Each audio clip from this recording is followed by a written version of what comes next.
Hi friends, welcome back to our channel Durga Duvvi. ఈరోజైతే నేను ఈజీగా, టేస్టీగా, సింపుల్గా చేసుకునే చికెన్ కర్రీని అయితే చూపిస్తున్నానండి. నా స్టైల్లోనైతే నేను ఇలానే చేస్తాను. చాలా చాలా టేస్టీగా ఉంటుంది.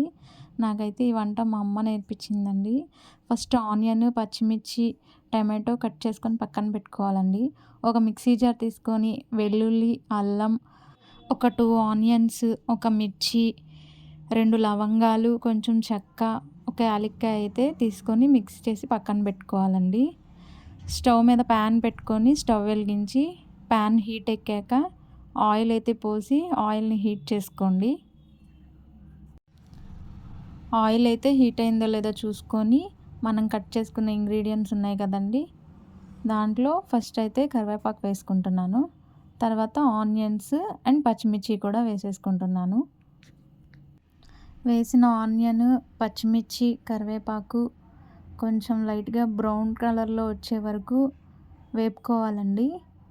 కొంచెం ఈ ఆనియన్స్ వేగేటప్పుడే కొంచెం సాల్ట్ వేస్తే ఆనియన్స్ అయితే త్వరగా వేగుతాయి. ఫ్లేమ్ మీడియంలో పెట్టుకొని కలుపుకుంటూ ఉండండి. ఆనియన్స్ అయితే ఎర్రగా అయ్యాయి. తర్వాత ఒక్క టమాటో అండి, ఎక్కువ కాదు, ఒక్క టమాటో. చాలామంది చికెన్లో టమాటో వేసుకోరు, బట్ నాకు టమాటో వేస్తేనే ఇష్టం. ఎక్కువ కాకుండా ఒక్క టమాటో చిన్నది, జస్ట్ పులుపుగా అక్కడక్కడ పులుపుగా తగులుకుంటా బాగుంటుందండి టేస్ట్. టమాటో కూడా వేగిన తర్వాత కొంచెం కొత్తిమీర అయితే వేయాలండి.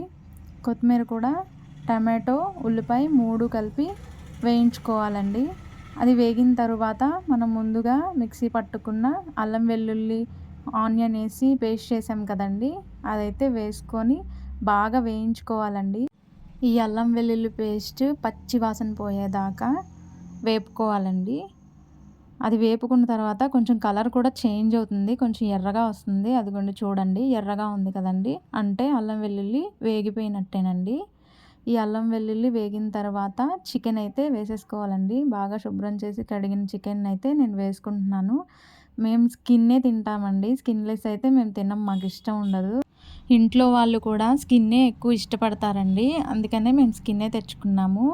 ఇట్లా చికెన్ వేసి ఒకసారి కలబెట్టుకోవాలండి. చికెన్ వేసి ఒకసారి కలబెట్టుకున్న తర్వాత దీంట్లో సరిపడా సాల్ట్, టేస్ట్కి సరిపడా సాల్ట్, ఒక పించ్ పసుపు అయితే వేసుకోవాలండి. వేసుకొని మళ్ళీ ఒకసారి శుభ్రంగా కలుపుకోండి. కలుపుకున్న తర్వాత మన టేస్ట్ తగ్గట్టు కారం అయితే అడ్జస్ట్ చేసుకొని వేసుకోండి. మేమైతే తక్కువే తింటామండి కారము, ఎందుకంటే ఆల్రెడీ మనం చెక్క, లవంగం వేసాం కాబట్టి కొంచెం ఘాటుగా అయితే ఉంటుందండి. అందుకని నేనైతే కారం తక్కువ చూసి వేస్తున్నాను. మాకైతే సరిపోతుందండి కరెక్ట్గా. తర్వాత ఒకసారి మొత్తం కలిపెట్టుకోవాలండి. కలుపుకున్న తర్వాత మూత పెట్టేసి ఒక 2 మినిట్స్ అయితే ఉంచాలండి. 2 మినిట్స్ అయిన తర్వాత మూత తీస్తే చూడండి, ఇలా ఆయిల్ అయితే పైకి తేలుతుంది కదండి. ఆయిల్ పైకి తేలుతుంది అంటే చికెన్ అయితే ఉడికినట్టేనండి. ఒకసారి మళ్ళీ అడుగు పట్టకుండా శుభ్రంగా కలుపుకోవాలండి. కలుపుకున్న తరువాత మనం మిక్సీ జార్లో అల్లం వెల్లుల్లి పేస్ట్ వేసాం కదండి, ఆ మిక్సీ జార్లోనే కొంచెం వాటర్ అయితే పోసుకొని ఆ కర్రీలో అయితే వేసుకోవాలండి. ఆ కర్రీలో వేసుకొని ఒకసారి అయితే కలుపుకోవాలి. బాగా అంతా కలిసే విధంగా ఒకసారి శుభ్రంగా కలుపుకోవాలండి. కలుపుకున్న తరువాత కొంచెం ఆ కర్రీ అలా ఉడుకుతుండగానే కొత్తిమీర అయితే కొంచెం వేయాలండి.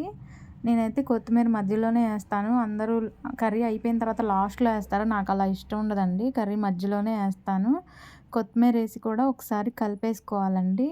కలుపుకొని మళ్ళీ ఒకసారి మూత పెట్టి ఒక 3 మినిట్స్ అయితే ఉడికించాలండి.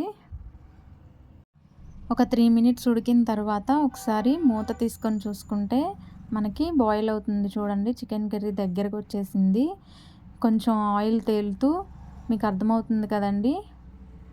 ఒకసారి మళ్ళీ కలుపుకోవాలండి అంతా కలిసే విధంగా. కలుపుకున్న తర్వాత మీకు ఈ కన్సిస్టెన్సీలో సరిపోతుంది అంటే గనక మీరు స్టవ్ ఆఫ్ చేసుకోవచ్చండి. కర్రీ కలుపుకొని రైస్‌లోకి కలుపుకునే విధంగా పులుసులాగా కావాలి అంటే గనక ఈ విధంగా స్టవ్ ఆఫ్ చేసుకోవచ్చండి. కానీ మేమైతే అలా తినమండి. కొంచెం బాగా దగ్గరగా అవ్వాలి.